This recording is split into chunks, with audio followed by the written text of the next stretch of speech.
That was something he'd never heard before. Everyone had always said he and Jake were as different as the sun and the moon, the mud and the snow.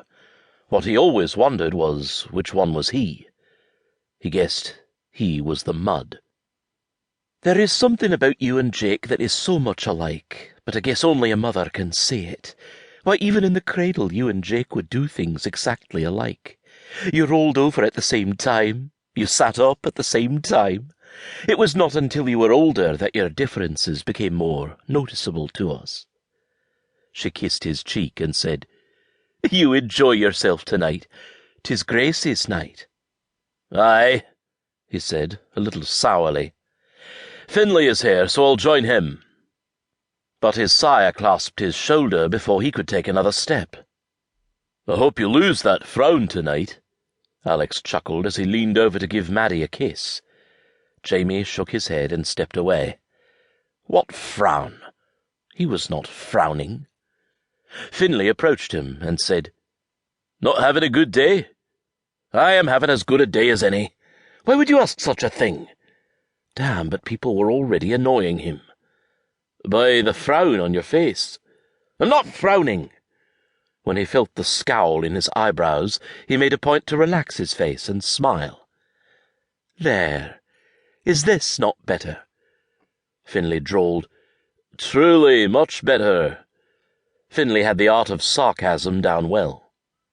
They made their way over to the trestle table heaped with drink to grab an ale, then sat at the nearby table with a few other lads, Ronan, Fergus, Ned, Struan, and Shon.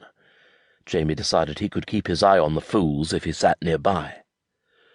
"So," Finlay said, as he looked at everyone seated round the table, "is anyone interested in courting Lady Grace?"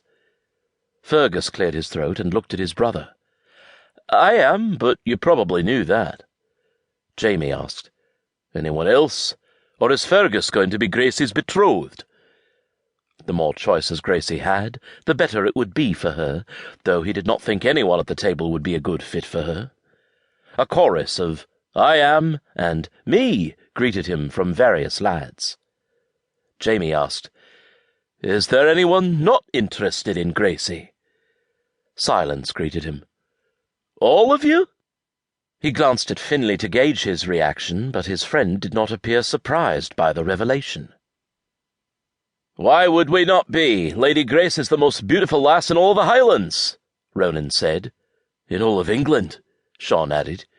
"And the sweetest," Ned declared with a nod. "And the nicest," Struan said. "Look around the hall, Jamie. We're all here for Lady Grace." Jamie had his back to the crowd, so he hadn't noticed who'd come in.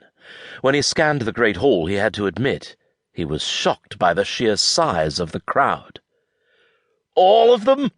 Jamie roared, though no one noticed because the clamour in the hall drowned him out. "Are you not interested?" Finlay asked, doing his best to hide his smirk. "Nay, she's my cousin." "She's not a blood cousin." Finlay shrugged his shoulders. "Seems you're clutching any excuse you can, eh?" "Why are you not interested, Finlay? Something wrong with my cousin?" Jamie shot back.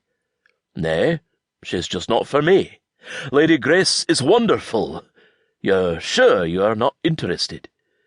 Finlay wore that smug look again, and though they'd been friends for as long as he could remember, Jamie found himself wishing he could reach over and punch Finlay just to get rid of the damn thing. What the devil was wrong with him? If he kept this up, he wouldn't even like himself. He rubbed his chin and then shook his head at the same time as Ronan tossed out his opinion. "I do not think you would suit for marriage," he added. "Lady Grace deserves someone very special." Jamie was about to jump out of his seat and grab Ronan, but an eerie quiet settled over the hall. Everyone stopped talking and started elbowing each other, and Jamie stood up and moved to the other side of the table to see what had caught the other's attention. Gracie. Gracie floated down the staircase as if adorned with fairy wings, each step as smooth and elegant as that of any royal queen.